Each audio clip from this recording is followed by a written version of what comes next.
Last paper questions के ऊपर, और कल हम ओमेगा लिमिटेड का क्वेश्चन कर रहे थे आखिरी, जिसमें पार्शली आउटस्टैंडिंग आपको होम असाइनमेंट के तौर पे दिया गया था। कुछ क्लाउडी, सॉरी जी ये डेट गलत लिखी हुई, हाँ जी क्लाउडी हम कर रहे थे, इसको कंप्लीट किया था। क्लाउडी हमने कल कंप्लीट किया था, मैंने मार्क नहीं किया इसलिए वो सबमिट हो गया। तो इसमें कुछ कैलकुलेशन आपकी रहती थी जो आपको असाइनमेंट में कहा गया था, इसको आप कीजिएगा। तो जनाब मुझे बताएंगे जरा, वैल्यूज तो कंप्लीट करवा दें। एनपीवी एट 5% क्या आई थी? 166.1 पॉजिटिव, और 20% पे 23.39 नेगेटिव। इंटरपोलेशन लगाया 18.15%। ये जी हमारा IRR आ गया, और हमारी रिक्वायरमेंट यहां पे क्या थी? IRR निकालना सिर्फ, या फिजिबिलिटी भी बतानी थी? कंप्यूट IRR एंड एडवाइस भी करना था। तो उसके लिए हम फिर इसको कंपेयर करते हैं कॉस्ट ऑफ कैपिटल से, और हमारा डिसीजन बनता है project should be accepted, project is feasible, it should be accepted. ये हमारा डिसीजन आता है। क्योंकि प्रोजेक्ट का rate of return cost of capital से ज्यादा है, तो प्रोजेक्ट शुड बी एक्सेप्टेड। सिर्फ IRR की कैलकुलेशन नहीं है, कैलकुलेशन के साथ फिजिबिलिटी भी है। जी, किसी स्टूडेंट को कोई दिक्कत, कोई डिसएग्रीमेंट यहां पे?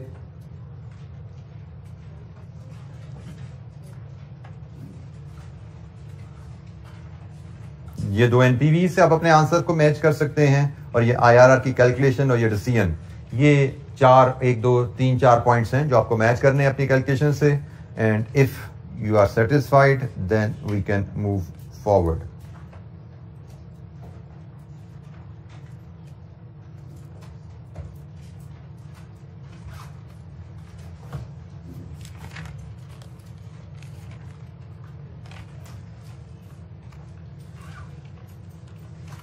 अच्छा जी, हम एक क्वेश्चन और देखते हैं। Question number 7, modern transport limited. इस क्वेश्चन में थोड़ी सी वेरिएशन हमें मिलेगी देखने को।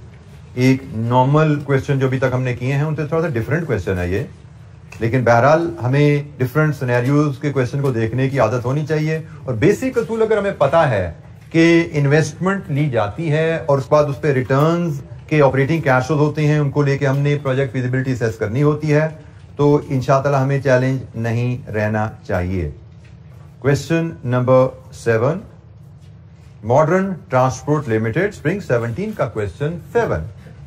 ये क्वेश्चन भी हमारे पास है जी 16 मार्क्स का, एक बड़ा क्वेश्चन है। Advice whether MTL should accept BCS proposal. MTL को BCS का प्रपोजल एक्सेप्ट करना चाहिए, क्या कहानी है जी देखते हैं। Modern transport limited MTL is considering an investment proposal from Buraq Cab Services BCS. So MTL is considering an investment proposal from Buraq BCS. As per the proposal, MTL would provide branded cars to BCS under the following terms and condition. MTL ने गाड़ियां देनी है जी BCS को। क्या terms and condition है? BCS would pay a rent of 1.8 million per annum per car to MTL. The cars would operate on 24-hour basis. Payment would be made at the end of the year. BCS एक car का 1.8 million per annum rent पे करेगी, ये rent पे, और गाड़ी 24 घंटे चलेगी जी BCS के पास। MTL गाड़ी खरीदेगा, BCS को इस्तेमाल के लिए देगा। Cost of the drivers and maintenance cost of the car would initially be paid by BCS, but would be adjusted against car rentals payable to MTL at year end. Car का किराया साल के and पे जाता है, तो BCS ही driver की salary भी पे करता रहेगा सारा साल, और मेंटेनेंस भी गाड़ियों की करवाता रहेगा। और साल के एंड पे जब इसने ये किराया देना है ना, इसमें ये दो चीजें काट के दिया करेगा। साल के एंड पे ये पेमेंट काटेगा और पेमेंट कर देगा, ये कॉस्ट डिडक्ट करके। MTL would provide a smartphone to each driver. हर ड्राइवर को एक स्मार्टफोन दिया जाएगा MTL की तरफ से। MTL has estimated the following cost for deployment of a car with BCS. MTL ने अपना जो अंदाजा लगाया चीजों का वो क्या है? परचेज प्राइस कार की 20 लाख है, useful life and residual value 4 साल एंड 0.75 मिलियन मतलब 7,50,000। कार रजिस्ट्रेशन फी 35,000 है, ये वन टाइम है कार की रजिस्ट्रेशन के वक्त। मोबाइल फोन पर सेट, हर ड्राइवर को मोबाइल फोन देने हैं, 15,000 का है, to be charge in the year of purchase. मतलब ये पीएनएल है, इसको कैपिटलाइज नहीं करना, जब खरीदोगे पीएनएल को चार्ज हो जाएगा, कैपिटलाइज नहीं करना, ये कैपिटल आइटम नहीं लोगे इसको आप। इंश्योरेंस प्रीमियम 50,000 है, to be paid at the beginning of each year. It would reduce by 5,000 each year due to decrease in WDV of the car. Insurance का ताल्लुक एसेट की वैल्यू से होता है। वो कहता है जी आप 50,000 पहले साल एडवांस में पे कर दोगे, बिगिनिंग ऑफ ईच ईयर पे होता है, पहले साल 50,000 पे कर दोगे शुरू में, और उसके बाद हर साल गाड़ी के इस्तेमाल से चूंकि इसकी वैल्यू कम होती जाएगी तो इंश्योरेंस भी 5,000 से कम होती जाएगी। एनुअल सैलरी पर ड्राइवर 300 है, would work in 8 hour shift. तो यहां से जो आपको पॉइंट पिक करना है कि आपने एक गाड़ी देनी है BCS को 24 घंटे के लिए और एक ड्राइवर काम करता है 8 घंटे, इसका मतलब एक गाड़ी के लिए 3 ड्राइवर हायर होंगे। ठीक हो गया। Annual maintenance cost is 60,000 due to ageing of cars, cost would increase by 10% each year. गाड़ियां पुरानी होंगी तो ज्यादा पार्ट्स खराब हुआ करेंगे, ज्यादा पार्ट्स रिप्लेस हुआ करेंगे, सालाना कॉस्ट 10% से बढ़ती जाएगी। Additional information, cars would be depreciated at the rate of 25% under reducing balance method. Tax depreciation is to be calculated on the same basis. Applicable tax rate is 30% and tax payable in the year in which liability arises, मतलब same year में taxes pay होते हैं. Inflation is estimated at 5% and MTL's cost of capital is 12% per annum. Advise MTL whether MTL should accept BCS proposal or not. Rent भी बता दिया कितनी हमें सालाना आएगी और गाड़ी खरीदेंगे कितनी, और गाड़ी के खरीदने के बाद उसके बाद फर्दर कॉस्ट कितनी है, सब कुछ हमें बता दिया है। तो हमें एवेल्युएट करना है क्या ये रेंटल प्रपोजल फीजिबल है MTL के लिए या नहीं। तो प्रॉपर इन्वेस्टमेंट फिजिबिलिटी है, गाड़ी खरीद के रेंट पे देना, रेंट पे देंगे तो रेंटल इनकम आएगी, रेंट पे देंगे तो उसके खर्चे भी होंगे। तो गाड़ी खरीदनी है, रेंट पे देनी है, ऑपरेटिंग कैश फ्लोज आ जाएंगे, उसी तरह में इनिशियल इन्वेस्टमेंट होगी, ऑपरेटिंग कैश फ्लोज होंगे, टैक्सेस होंगी, वही चीजें जो हम करते हैं। बट फर्क क्या है, कोई चीज बना के बेच नहीं रहे, हम एक गाड़ी खरीद के किराए पे दे रहे हैं। इन्वेस्टमेंट्स भी है, ऑपरेटिंग कैश फ्लोज भी है, टैक्सेस भी है, वही 3 हेड्स हैं, उन्हीं 3 हेड्स में चीजों का मैनेज करेंगे। लेकिन क्वेश्चन में जब इन्फ्लेशन आ जाए, पहला फैसला, क्या हमें हर वैल्यू को इन्फ्लेट करने की जरूरत है? आंसर इज यस, क्योंकि कंपनी टैक्सेस पे कर रही है। तो जब कंपनी टैक्सेस पे करती है तो हम तमाम कैश फ्लोज को इन्फ्लेट करते हैं, दिस इज आवर गाइडलाइन। ठीक है जी। तो हम तमाम कैश फ्लोज को इन्फ्लेट करके उनको मनी कॉस्ट ऑफ कैपिटल, जो कि ये 12% हमें गिवन है, हम इस पे डिस्काउंट करेंगे। तो 4 साल प्रोजेक्ट की लाइफ है जी, 4 साल लाइफ है। तो हम कैश फ्लोज के लिए फॉर्मेट बनाते हैं 4 साल पे। क्वेश्चन नंबर 7, 4 साल लाइफ है, 0 से इन्वेस्टमेंट शुरू हो रही होगी गालबन, तो 0,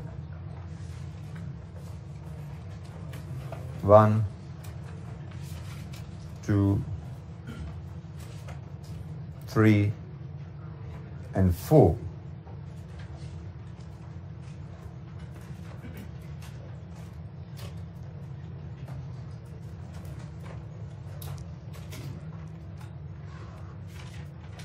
फिगर्स हम चूंकि छोटी फिगर दी हैं, हम रुपीज में ले लेते हैं, या मिलियन में है, रुपीज इन 1000 भी कर सकते हैं, रुपीज इन 1000 में कर लेते हैं, रुपीज इन 1000 कर लेते हैं।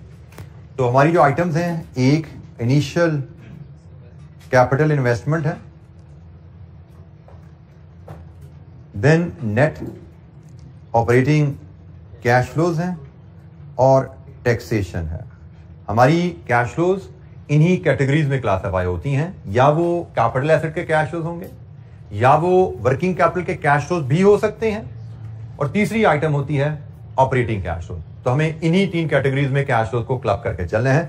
जैसे इस केस में कार को खरीदना और उसकी रजिस्ट्रेशन, ये दोनों कैपिटल कैश फ्लोज हैं, ऐसे ये। तो हमारी कैपिटल इन्वेस्टमेंट जो हमें नजर आ रही है वो 2 मिलियन की गाड़ी है और 35,000 उसके रजिस्ट्रेशन चार्जेस हैं। ये आपकी कैपिटल इन्वेस्टमेंट है, और इसी से रिलेटेड उसने हमें बताया हुआ है ये गाड़ी आप 4 साल बाद 750 की बेचोगे, तो ये रेजिडुअल वैल्यू भी उसकी ले ली हमने। नेट ऑपरेटिंग कैश फ्लोज हमने हमेशा सीखा हुआ है, हम वर्किंग से डील करते हैं और टैक्सेशन भी हम वर्किंग, उसी एक्सटेंडेड वर्किंग से ऑपरेटिंग कैश फ्लोज की वर्किंग को एक्सटेंड करते हैं, वहीं से निकाल के लाते हैं। यहां पे हम टोटल नेट कैश फ्लोज लाएंगे और हमसे कहा गया है advise whether the proposal should be accepted और नॉट। मेथड नहीं बताया गया किस मेथड से एवेल्युएट करें, हमें तो कई मेथड आते हैं ना, तो जब क्वेश्चन साइलेंट होगा तो बेस्ट मेथड एनपीवी। तो एनपीवी मेथड में नेट कैश फ्लोज को कॉस्ट ऑफ कैपिटल पे डिस्काउंट करते हैं, प्रेजेंट वैल्यू और नेट प्रेजेंट वैल्यू, ये जी हमारी कैलकुलेशन होने जा रही है। नेट ऑपरेटिंग कैश फ्लोज के लिए वर्किंग 1 बनानी है, टैक्सेशन के लिए वर्किंग इसी को एक्सटेंड करेंगे, नेट कैश फ्लो से प्रॉफिट्स और प्रॉफिट से टैक्सेस, और फिर हम कंप्लीट कर पाएंगे सवाल को बड़ी आसानी से। नेट ऑपरेटिंग कैश फ्लोज पे हम जाते हैं, तो हमारे ऑपरेटिंग कैश फ्लो में क्या क्या आइटम आ रही है, मैं जरा पहले वो तो रिकॉल करूं। मोबाइल फोन भी ऑपरेटिंग है क्योंकि उसने कहा पीएनएल में चार्ज करना है, कॉस्ट चार्ज करना है, वो भी ऑपरेटिंग है। इंश्योरेंस वो भी ऑपरेटिंग कॉस्ट है, एनुअल सैलरीज, एनुअल मेंटेनेंस, ये सारी ऑपरेटिंग कॉस्ट है, और रेंटल ऑपरेटिंग इनकम है। हाँ, ये अच्छा सवाल बेटा आपने किया, आपके साथी ने कहा ये डाटा रियल कैश फ्लो में या मनी कैश फ्लो में, तो भाई क्वेश्चन जो कहेगा वैसा ही है ये डाटा। क्वेश्चन में उसने हमें रियल का टर्म कहीं यूज नहीं किया, क्वेश्चन में उसने कहीं भी रियल का टर्म यूज नहीं किया। उसने हमें कहा है कि BCS वुड पे rent of 1.8 million per annum पर कार। क्वेश्चन इस मामले में साइलेंट है कि रेंट ये रियल है या मनी है।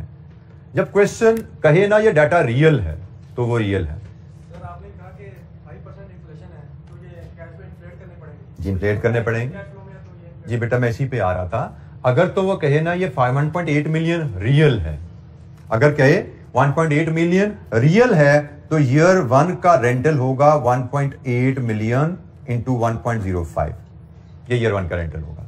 लेकिन क्या उसने में बताया ये 1.8 रियल है? नहीं, ये रेंटल पे भी चीज एप्लीकेबल है, ये चीज कॉस्ट पे भी एप्लीकेबल है। सैलरीज क्या उसने बताया ये सैलरी रियल है? नहीं बताया। अगर तो वो कहता रियल है तो हम पहले साल की कॉस्ट पे ही, पहले साल की इनकम पे इन्फ्लेशन लगा देते। जब वो नहीं बताता तो हम फिर पहले साल पे इन्फ्लेशन नहीं लगाते, आगे से इन्फ्लेशन लगानी शुरू करेंगे ईयर 2 में।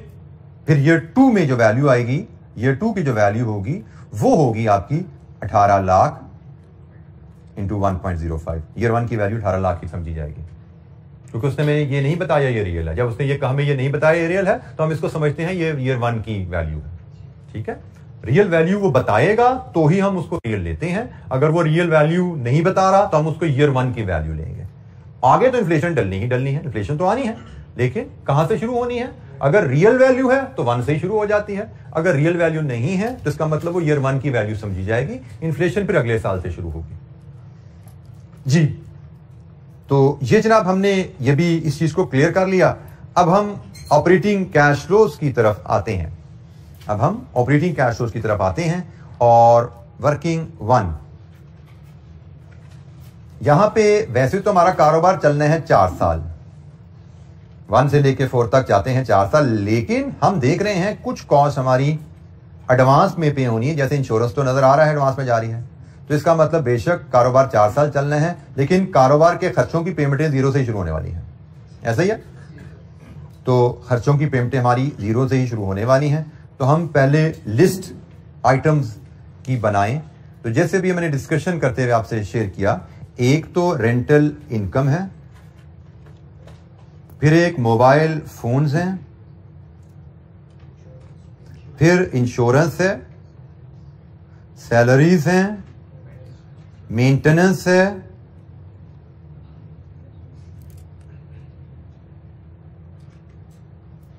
जी कोई और आइटम बच गई? जी हमारी टोटल कॉस्ट आइटम्स हैं। रेंटल इनकम आएगी, इसके बाद इसमें से मोबाइल फोन खरीदे जाएंगे, इंश्योरेंस पे होगी, सैलरीज एंड मेंटेनेंस है। ये टोटल जनाब हमारे खर्चे हैं। तो 1 बाय 1 हम तमाम वैल्यूज को इनकॉर्पोरेट करना शुरू करते हैं। रेंटल इनकम, तो उसने कहा पहली रेंटल इनकम पहले साल के एंड पे आएगी, तो रुपीज इन 1000 में ही लेके चलते हैं जी। तो पहली रेंटल इनकम हमारी आएगी 1800 और इस पे फिर इन्फ्लेशन है 5% पर एनम। तो जनाब नेक्स्ट 1890, इसके बाद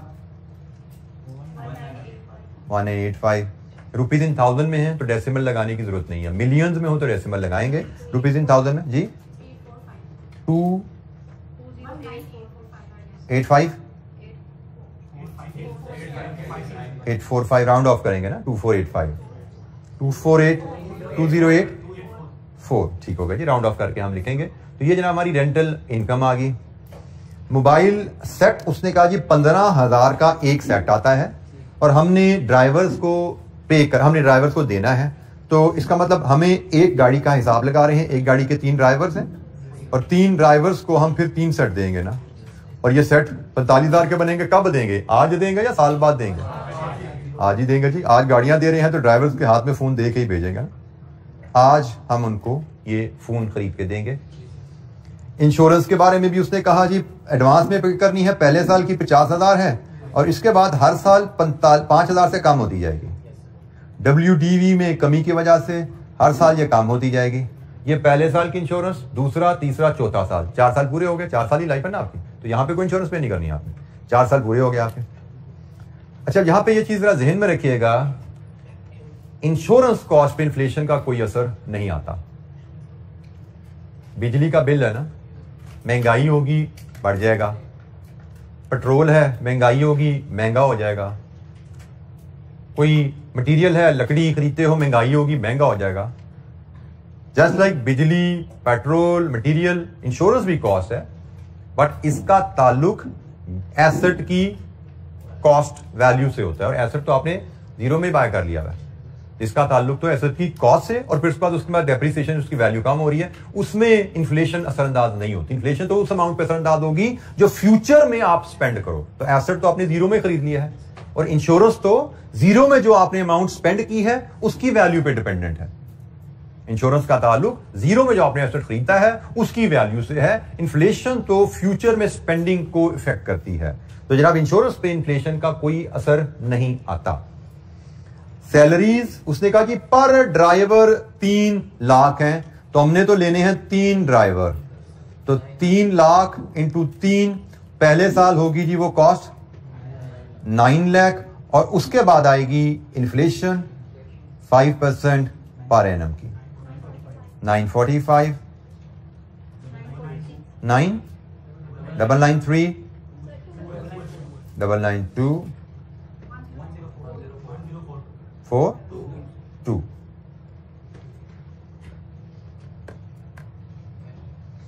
जी एनी क्वेश्चन, कोई सवाल?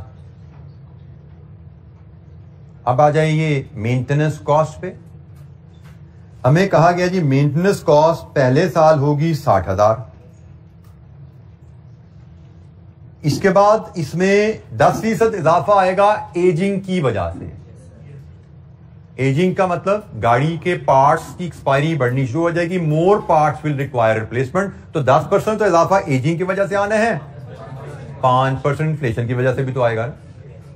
अगर एजिंग ना भी होती तो 60,000 से 5% ने तो कॉस्ट ने बढ़ना ही था ना, तो एजिंग की वजह से 10% मजीद बढ़ेगी। तो हमारी यहां पे फिर मेंटेनेंस कॉस्ट की मैं वर्किंग शुरू करूंगा। लास्ट ईयर की कॉस्ट में 10% एजिंग का इजाफा और 5% इन्फ्लेशन का इजाफा।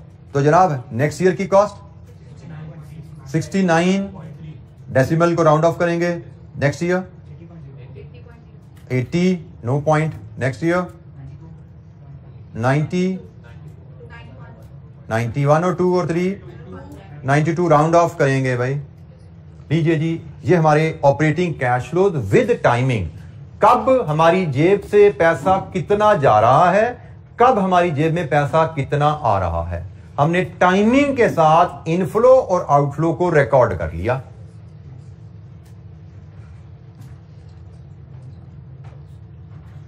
अच्छा जी, यहां पे अब हम एक टोटल ले लेते हैं।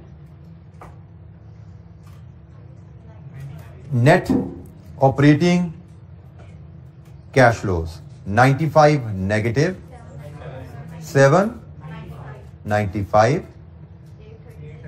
836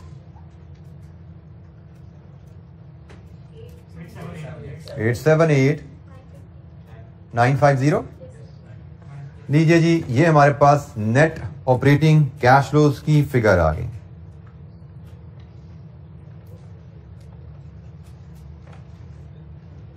net operating cash flows, rental income है, मोबाइल फोन्स हैं, इंश्योरेंस है, सैलरीज है, मेंटेनेंस है।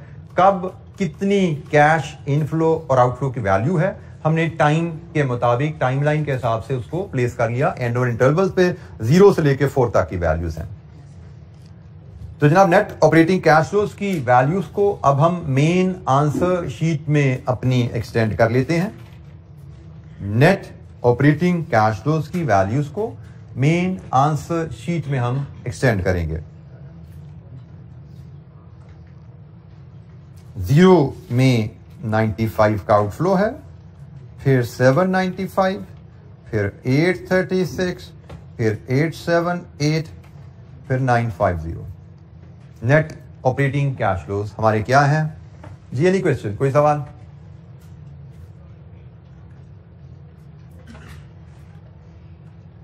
अब इसी वर्किंग को हम एक्सटेंड करते हैं, जो हमने चीज सीखी हुई है कि हम इसी में से लेस कर देंगे टैक्स डेप्रिसिएशन। इसके लिए हम वर्किंग 1.1 बना लेंगे, हमें टैक्सेबल प्रॉफिट मिल जाएगा।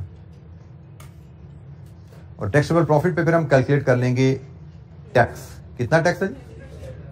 30% का। अच्छा जी, यहां पे ये तो है, नॉर्मली हम ऐसे ही करते हैं, तो रूटीन में मैंने इसको लिख दिया। लेकिन एक चीज यहां पे हमें नोट करना है। वो नोट ये करना है कि ये इंश्योरेंस की बात करें, मैंने पे 0 में की है, बट इज 0 अ ईयर जिसका को प्रॉफिट लॉस डिटरमिन होता है? Answer is no. ये तो मैंने कॉस्ट है पहले साल की जो एडवांस में पे की है। तो कैश फ्लो तो एज एंड व्हेन पेड और रिसीव्ड तब रिकॉर्ड किया जाता है, लेकिन टैक्सेशन तो अक्रूवल प्रॉफिट्स के हिसाब से बनती है। अब पहले से क्या होता था, हम हर कॉस्ट को उसके साल के एंड पे कर रहे होते थे, तो ये मसला नहीं आता था। अब यहां पे एक नया मसला आया है। वो मसला क्या है कि ये इंश्योरेंस खर्चा तो है 1 का, रिफ्लेक्ट हो रहा है 0 में। ये जो इंश्योरेंस है ये खर्चा है 2 का। जब हम प्रॉफिट एंड लॉस की कैलकुलेशन की बात करें ना, तो ये 45 2 में चार्ज होना चाहिए, ऐसे ही है ना? लेकिन कैश फ्लो में 1 में रिफ्लेक्ट हो रहा है। जब हम प्रॉफिट एंड लॉस की बात करें, ये 51 में चार्ज होना चाहिए, रिफ्लेक्ट हो रहा है 0 में। तो इसका मतलब हमें यहां पे एक एडिशनल एडजस्टमेंट करनी पड़ेगी डेप्रिसिएशन लेस करने से पहले, क्योंकि हम अब कैश फ्लो से प्रॉफिट्स में जा रहे हैं। तो प्रॉफिट्स में जाते हुए हमें जो एडजस्टमेंट करनी पड़ेगी वो मैं लिखूंगा इसको timing adjustment for profit purposes. ये मुझे एडजस्टमेंट करनी पड़ेगी, टाइमिंग की एडजस्टमेंट है प्रॉफिट की कैलकुलेशन के लिए। वो एडजस्टमेंट क्या है? एक तो भाई मोबाइल का भी तो मसला है ना। मोबाइल हमने साल के शुरू में खरीद लिए, तो साल के शुरू में है, पेमेंट हमारी जेब से 0 में गई, मैंने डाल दी। लेकिन प्रॉफिट एंड लॉस के हिसाब से ये किस पीरियड का खर्चा है? 1 का। तो मुझे जो एडजस्टमेंट करनी है, एक मोबाइल की कॉस्ट एडजस्ट करनी है, मोबाइल फोन की कॉस्ट एडजस्ट करनी है। वो एडजस्टमेंट क्या है कि भाई यहां से 45 को इन करो, इधर से 45 को आउट करो, ऐसे ही हो गया। और दूसरी मुझे इंश्योरेंस की एडजस्टमेंट करनी है। इंश्योरेंस की एडजस्टमेंट क्या है कि यहां से 45 को इन करो, सॉरी 50 को इन करो, 50 को यहां से आउट करो, इधर से 45 को इन करो, 45 को यहां से रिवर्स करो, ये वाली इंश्योरेंस रिवर्स करो, और ये 45 यहां पे चार्ज करो। यहां पे ये 40 रिवर्स करो, ये 40 यहां पे चार्ज करो, और इधर ये 35 रिवर्स करो, ये 35 यहां पे चार्ज करो।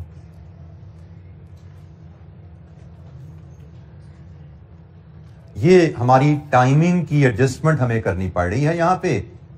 इसमें ये इंश्योरेंस की एडजस्टमेंट है। मोबाइल की तो एक एडजस्टमेंट थी, 45,000 की हमने पेमेंट 0 में की है। तो कैश फ्लो के पॉइंट ऑफ व्यू से तो ये चीज ठीक है, कैश फ्लो तो हमारे ये ठीक है। लेकिन जब हम प्रॉफिट की बात करते हैं तो वहां पे अक्रूवल का कॉन्सेप्ट आता है। ये पेमेंट जरूर 0 में हुई है, बट ये खर्चा पहले साल का है। तो हमने इनको 45 को भी इधर से रिवर्स किया, profit and loss profit purposes के लिए उसको 1 में शिफ्ट किया। इंश्योरेंस को भी इधर से रिवर्स किया, इसको 1 में शिफ्ट कर दिया क्योंकि इंश्योरेंस पहले साल का खर्चा है। इसी तरह हमने दूसरे साल की इंश्योरेंस को इधर से रिवर्स किया दूसरे साल में, ये यहां से सर ये इधर से रिवर्स किया, इसको इधर शिफ्ट किया, 40 को यहां से रिवर्स किया, इधर शिफ्ट किया, 35 को इधर से रिवर्स किया, इधर शिफ्ट किया। हमारी इंश्योरेंस कॉस्ट आप देख सकते हैं आप, ये पहले साल का खर्चा, ये दूसरे साल का खर्चा, ये तीसरे साल का खर्चा, सॉरी ये तीसरे साल का खर्चा, ये चौथे साल का खर्चा। ये 4 इंश्योरेंस कॉस्ट हैं जो अक्रूवल के हिसाब से नजर आ रही हैं। प्रॉफिट एंड लॉस पर्पसेस के लिए हमने इनको एडजस्टमेंट की। ये एक एडजस्टमेंट भी पास्ट पेपर में हमें शायद एक ही दफा नजर आई भी है, but we should be prepared कि कैश फ्लोज जब बनाने हैं तो कैश फ्लो की टाइमिंग चाहिए, जब टैक्सेशन पे जाना है तो फिर तो प्रॉफिट एंड लॉस अक्रूवल का कॉन्सेप्ट है।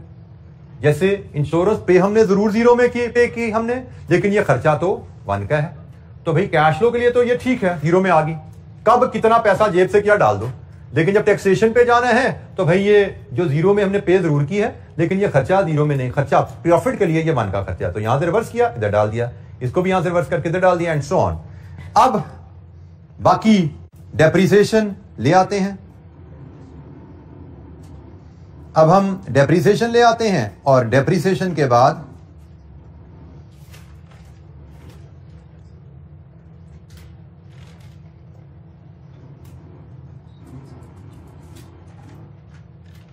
टैक्सेबल प्रॉफिट्स आ जाएंगे और फिर हम टैक्सेस कैलकुलेट कर लेंगे।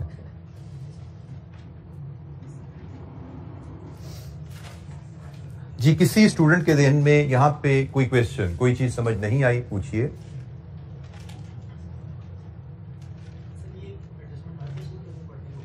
बेटा ये हम कोई चौथा 5वां सवाल कर रहे हैं, पहली दफा आइए सामने हमारे। जी बिल्कुल, वही चीज मैंने बताई। अगर आप कोई कॉस्ट एडवांस में पे करते हैं, अगर कोई कॉस्ट आप एडवांस में पे कर रहे हैं तो एडवांस का मतलब साल के शुरू में, तो पहले साल की कॉस्ट 0 में पे हो जाएगी। तो कैश फ्लो के लिहाज से तो वो ऐसे ही आनी है, ऑपरेटिंग कैश फ्लो तो यही है टाइमिंग के साथ है। लेकिन जब हम टैक्सेशन कैलकुलेट करनी है हमें, तो टैक्सेशन में तुम्हें प्रॉफिट कैलकुलेट करना है। तो कॉस्ट बेशक पे 0 में हुई है तो वो पहले साल की, तो 0 में से उसको रिवर्स करते हैं, इधर पे किया था इधर रिवर्स करो, उसको 1 में जिस साल की वहां चार्ज करो। जहां पे भी कॉस्ट आप एडवांस में कोई पे कर रहे होगे, टैक्स की कैलकुलेशन के लिए ये एडजस्टमेंट आपको करनी पड़ेगी। एडवांस कॉस्ट को आपको इस तरह एडजस्ट करना पड़ेगा। यहां पे हमारी 2 कॉस्ट हैं जो हमने एडवांस में पे की थी, एक मोबाइल की थी, एक इंश्योरेंस की थी। इन दोनों को हमें एडजस्ट करना पड़ा टैक्स पर्पसेस के लिए।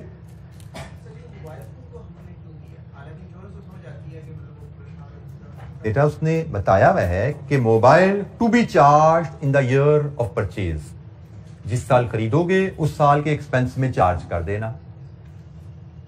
तो आपने पहले साल के शुरू में खरीदा ना, तो पहले साल के एक्सपेंस में उसको आपने चार्ज कर देना है।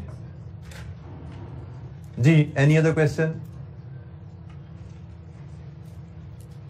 अच्छा जी, टैक्स डेप्रिसिएशन। टैक्स डेप्रिसिएशन की स्टैंडर्ड वर्किंग है हमने जो सीखी हुई है। 2 कॉलम, एक टैक्स डेप्रिसिएशन और एक year of depreciation. Depreciation policy है रिड्यूसिंग बैलेंस, और रिड्यूसिंग बैलेंस डेप्रिसिएशन हम ₹1000 में ही कैलकुलेट करेंगे, और ये कैलकुलेट की जाती है इनिशियल इन्वेस्टमेंट पे, कॉस्ट पे, विच इज 2035, 25% है जी। तो पहली डेप्रिसिएशन 509, ये 1 2 3 4 में बैलेंसिंग डेप्रिसिएशन आती है, और टोटल डेप्रिसिएशन जो हमारी यहां पे होती है इट इज 2035 माइनस 750। कितनी है टोटल डेप्रिसिएशन? 1285। लीजिए जी, अब हम टेबल कंप्लीट करते हैं। नेक्स्ट डेप्रिसिएशन 509 का 75%, 382 का 75%, 286। Now is the balancing depreciation 1285 total है, जो 4 साल में हम चार्ज कर सकते हैं। 3 सालों में जो चार्ज कर दी माइनस कर दीजिए, 108। लीजिए जी, ये हमारे 4 साल की डेप्रिसिएशन आ गई। एक डेप्रिसिएशन शेड्यूल हमने कल के क्वेश्चन में बनाया था, जिसमें रेजिडुअल वैल्यू गिवन नहीं थी। बेसिकली 3 तरह की डेप्रिसिएशन हमें आ जाती हैं। एक वो कहता है स्ट्रेट लाइन डेप्रिसिएशन, तो वो तो cost minus residual value divide with life, simple काम। दूसरा वो कहता है रेजिडुअल वैल्यू दे के रिड्यूसिंग बैलेंस डेप्रिसिएशन, कोई ये शेड्यूल बन गया। तीसरा शेड्यूल हमने कल देखा था जहां पे वो रेजिडुअल वैल्यू नहीं देता, वो कहते जी रेजिडुअल वैल्यू कैरिंग वैल्यू के बराबर होगी। तीसरा वो शेड्यूल था। तो 3 तरह के डेप्रिसिएशन की वर्किंग आपको आ सकती है। हम डिफरेंट क्वेश्चन में इन तीनों से डील कर चुके हैं। आगे मजीद क्वेश्चन करेंगे, कोई ना कोई रिवीजन भी इनकी होती रहेगी। हमने इलस्ट्रेशन में स्ट्रेट लाइन डेप्रिसिएशन से डील करना सीखा हुआ है। हमने इससे पहले भी इस तरह के शेड्यूल कितनी इलस्ट्रेशन में सवालों में देखे हुए हैं। कैरिंग वैल्यू वाला शेड्यूल शायद हमने पहला बनाया था, किससे पहले भी किया हुआ? पहले भी किया हुआ, पहले वो भी पहले किया हुआ, बिल्कुल। कैरिंग वैल्यू के वाला शेड्यूल भी हमने पहले भी किया हुआ था, कल भी हमने किया। तो रिपीटेड एक्सरसाइजेस हम कर रहे हैं, बट सिर्फ समराइज करने के लिए मैंने आपको बताया, आपको 3 तरह से डेप्रिसिएशन की कैलकुलेशन हमें आती है, जिसपे हम रिपीटेड एक्टिविटीज हम कर चुके हैं। हर टाइप ऑफ डेप्रिसिएशन की कैलकुलेशन की हम 1 से ज्यादा दफा एक्टिविटीज कर चुके हैं। जी एनी क्वेश्चन, कोई सवाल? सॉरी जी, registration cost it's a capital cost, it's a capital cost. Directly attributable कहें या ना कहें, लेकिन it's a capital cost. Accounting में हमने पढ़ा हुआ है कि आप जो एक एसेट खरीदते हो, उसको एसेट को यूजेबल बनाने तक जो उस पर खर्चे होते हैं वो आपकी उसकी कॉस्ट के हिस्से होते हैं। तो फॉर एग्जांपल आपने कोई एसेट खरीदा, उस पर आपने ड्यूटीज पे की, उस पर आपने ट्रांसपोर्टेशन इनवर्ट पे की, उसमें कोई प्लांट है आपने उस पर इंस्टॉलेशन चार्जेस पे किए, इंजीनियर्स को फीसें दी, वो सारी उसकी कैपिटल कॉस्ट में ऐड होते हैं। इसमें भी वही बात है, ये लीगल लाइसेंस की रिक्वायरमेंट है, कार रजिस्ट्रेशन है, ये भी वन ऑफ कार खरीदने की लिए जरूरी है, उसकी रजिस्ट्रेशन करवाई जाए या 35,000 पे किया जाए, तो ये भी कैपिटल कॉस्ट का हिस्सा है। तो कैपिटल कॉस्ट की डेफिनेशन तो वही है जो हमने फाइनेंशियल अकाउंटिंग में भी सीखी भी है, उसी के तहत हमने यहाँ पे यूज किया, इसको कैपिटल में क्लासिफाई किया। रेवेन्यू होती तो हम पीएनएल में ले जाते इसको, जैसे मोबाइल उसने कहा रेवेन्यू है, उसको उधर ले जाओ, हम उधर ले गए। यहाँ पे इसके बारे में साइलेंट था तो हमारा नॉलेज बताता है ये कैपिटल कॉस्ट ही होती है। अच्छा जी, डेप्रिसिएशन, पहले साल की डेप्रिसिएशन 509, 382, 286 एंड 108। डेप्रिसिएशन को यहां प्लेस किया। अब यहां से सम करना शुरू करें तो जीरो में तो ये कॉलम जीरो ही हो गया, हम चाहते ये थे। प्रॉफिट तो पहले साल से शुरू होगा, कितना है? 236। दूसरे साल 449, 537, 587, 807, 30% टैक्स 71, 135, 176, 242। लीजिए जी, ये टैक्सेशन हर साल के प्रॉफिट पे हमने कैलकुलेट कर लिए और हमें कहा गया है कंपनी जिस साल का टैक्स होता है उसी साल पे हो जाता है। Tax is payable in the year in which the liability arise. इसका मतलब पहले साल का जो टैक्स है वो पहले साल में ही पे होगा। तो यहां पे जनाब पहला टैक्स जाएगा 71, 135, 176 and 242। Net cash flow zero से बनाना शुरू करेंगे हम। नेगेटिव 2130, 724, 701, 702, 145, 8। लीजिए जी, 12% के फैक्टर लाइए, डिस्काउंट फैक्टर लगाइए, पीवी और एनपीवी, देन एडवाइस दीजिए। एनपीवी की फिगर मुझसे अब शेयर कीजिए। 503 पॉजिटिव है तो एडवाइस हमारी यहां पे बनती है, proposal should be accepted, accept the proposal. यही हमसे पूछा गया था कि क्या प्रपोजल एक्सेप्ट करना है, तो हम कह रहे हैं yes, proposal should be accepted क्योंकि पॉजिटिव एनपीवी है। जी जनाब, एनी क्वेश्चन, कोई सवाल, कोई चीज समझ नहीं आई पूछिए। प्रेजेंटेशन मैंने आपको पहले भी कहा हुआ है कि एग्जामिनर सेम टॉपिक पे क्वेश्चन होता है, उसकी डिफरेंट प्रेजेंटेशन फॉलो कर रहा होता है। मेरी कोशिश होती है मैं उसी पैटर्न पे चलूं। कैपिटल इन्वेस्टमेंट है, वर्किंग कैपिटल आ जाता है वो भी ले लेते हैं, ऑपरेटिंग कैश फ्लो टैक्सेशन, और इसी तरह ऑपरेटिंग कैश फ्लो की वर्किंग, टैक्सेशन की वर्किंग, सेम पैटर्न पे हम चलते रहे हैं। हाँ, इस क्वेश्चन में एक एडिशनल वर्किंग आ गई थी, दैट वाज टाइमिंग एडजस्टमेंट, तो उसको भी हमने वहीं पे एडजस्ट कर लिया। एग्जामिनर हमें सेम टॉपिक का क्वेश्चन डिफरेंट पैटर्न पे करता नजर आता है, हमें उनको सीखने की जरूरत नहीं है। उसने किस तरह चीजों को प्रेजेंट किया हमें वो जानना नहीं है। हमारी एनपीवी टैली हो रही है, यहाँ पे उसने पहली बात उसने फुल रुपीज में वर्किंग की है, कोई बात नहीं, हमने 1000 में की है, एक्सेप्टेबल है। यहाँ पे ये ख्याल रखना है, गाइडलाइन हमारी यही है, मिलियंस में इन्वेस्टमेंट हो तो 1000 में राउंड ऑफ कर लो। लेकिन अगर एग्जामिनर कह दे कि फुल रुपी में फिगर करो तो फुल रुपी में फॉलो करना है, फिर गाइडलाइन नहीं लगानी, एग्जामिनर की इंस्ट्रक्शन को फॉलो करेंगे। हम अपनी गाइडलाइंस तब इस्तेमाल करते हैं जब क्वेश्चन में हमें रूम मिलता है।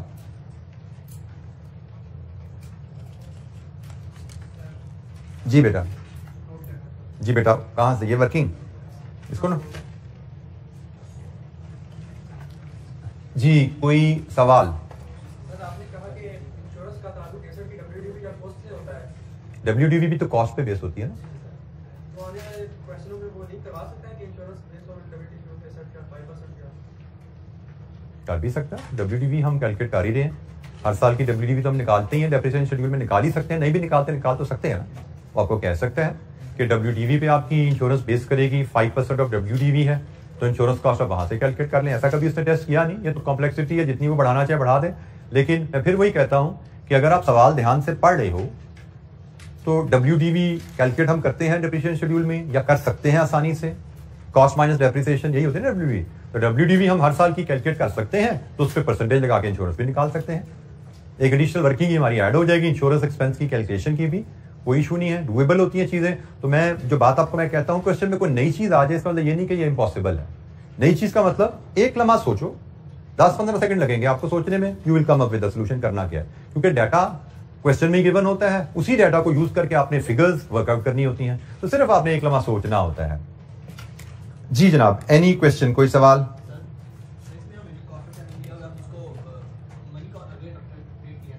जी हमने क्वेश्चन में इस चैप्टर में कहीं शुरू में पढ़ा था कि अगर कॉस्ट ऑफ कैपिटल के बारे में वो बताएगा ये रियल है तो ही रियल समझेंगे, अदरवाइज हम उसको money cost of capital treat करते हैं। ये नोट्स में कहीं हमारे लिखा भी हुआ है, क्लास में हमने वॉइस भी किया था इसको।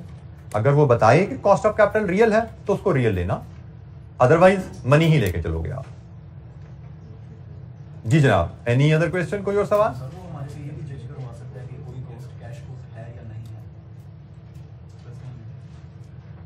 नॉर्मली हमें यह पता होना चाहिए डीसीएफ मेथड में हम कैश कॉस्ट लेते हैं, हम सिर्फ कैश कॉस्ट को डीसीएफ मेथड में कंसीडर करते हैं।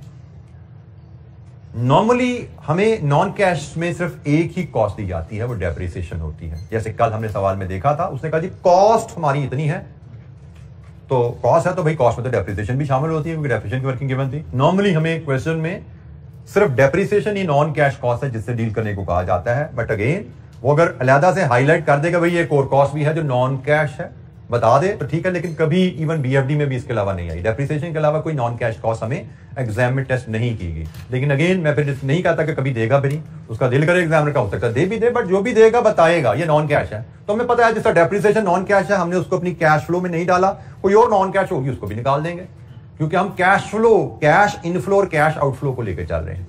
नॉन कैश कॉस्ट हम अपनी वर्किंग में नहीं लाते, नॉर्मली डेप्रिसिएशन ही नॉन कैश कॉस्ट होती है। जी कोई और सवाल? अच्छा जी, अगला क्वेश्चन में शुरू करना है, लेकिन हमारे पास टाइम इतना नहीं है कि हम अगले क्वेश्चन पे जा सके, तो हम अभी हमारे पास टाइम है, हम उसको इसी तरह यूज कर सकते हैं। अगर पीछे से आपके जहन में कोई क्वेरी है किसी टॉपिक के ऊपर, कोई आपको सपोर्ट चाहिए, आप उसके बारे में क्वेश्चन करना चाहते हैं, तो हमारे पास अभी 8-10 मिनट है, हम उसको यूटिलाइज कर सकते हैं। कोई क्वेश्चन? जी बेटा मैंने टैक्सेशन नहीं, मैंने डेप्रिसिएशन की वर्किंग का कहा था, ठीक है। मैंने कहा था एक डेप्रिसिएशन का अंदाज ये है जिसमें उसने आपको रेजिडुअल वैल्यू दी होती है, उसने आपको रेजिडुअल वैल्यू दी होती है, तो रेजिडुअल वैल्यू दी हुई है तो शेड्यूल हम इस तरह बनाते हैं। दूसरा, हमने कल एक शेड्यूल देखा था जिसमें हमें रेजिडुअल वैल्यू गिवन नहीं थी, उसने हमें कहा था कि रेजिडुअल वैल्यू कैरिंग वैल्यू के बराबर है। तो हमने यहां पे क्या सीखा था? हमने सीखा था, लाइक मैं यहां पे अगर ये डेप्रिसिएशन शेड्यूल हम बना ही लें, हमारी कॉस्ट कितनी थी इधर? हमारी कॉस्ट यहां पे 450 मिलियन, तो 450 मिलियन हमारी कॉस्ट है और डेप्रिसिएशन थी 25%। तो जनाब पहली डेप्रिसिएशन 25% के हिसाब से 112.50, दूसरी डेप्रिसिएशन 112.50 का 75%, 84.38, तीसरी डेप्रिसिएशन 84.38 का 75%, 63.28। जब आपको रेजिडुअल वैल्यू नहीं गिवन, तो आप total depreciation, depreciable amount calculate नहीं कर सकते। आप आखिरी साल भी रिड्यूसिंग डेप्रिसिएशन ही कैलकुलेट करते हो। कितनी बनी? 47.46। ये जी जब रेजिडुअल वैल्यू आपको गिवन नहीं है, आपको रेजिडुअल वैल्यू कैरिंग वैल्यू के बराबर बताई जाती है। जैसे इस केस में कहा गया था, हमें कहा गया था कि हमारी कैरिंग वैल्यू या रेजिडुअल वैल्यू के बराबर हमारी है, सॉरी कैरिंग वैल्यू WDV के बराबर हमारी रेजिडुअल वैल्यू है। तो हमने फिर रेजिडुअल वैल्यू तक जाना है, उसके लिए हमने ये डेप्रिसिएशन कैलकुलेट की। कितनी डेप्रिसिएशन बन गई थी? 307.64। कॉस्ट हमारी 450 थी, यहां से हमें पता लगा हमारी WDV 142.36। यहां से हमने ये जो WDV है यही हमारी रेजिडुअल वैल्यू बनी, हमने इसको यहां पे फीड किया था 142.36। और डेप्रिसिएशन हमने जो कैलकुलेट की वो डेप्रिसिएशन हमारे पास यहां पे फीड होनी है। ये डेप्रिसिएशन है जी, यहां पे फीड होगी डेप्रिसिएशन की वैल्यू, ये वैल्यूज। ये दूसरा शेड्यूल है, ठीक है जी, कि अगर हमें रेजिडुअल वैल्यू गिवन ना हो तो फिर हम आखिरी साल भी रिड्यूसिंग डेप्रिसिएशन निकालते हैं, आखिरी साल भी रिड्यूसिंग डेप्रिसिएशन निकालते हैं और फिर WDV निकालते हैं जो कि हमारी रेजिडुअल वैल्यू इस केस में दी गई थी। और तीसरा केस स्ट्रेट लाइन का, वो तो स्ट्रेट फॉरवर्ड केस होता है, उसमें तो कोई दिक्कत नहीं जी। कोई और सवाल किसी बच्चे के ध्यान में? तो 3 तरह के डेप्रिसिएशन शेड्यूल हमें आ सकते हैं, straight line, reducing balance with residual value, reducing balance where residual value is equal to carrying value. ठीक हो गया? 3 शेड्यूल है जी। Any question? कोई और सवाल जी बेटा?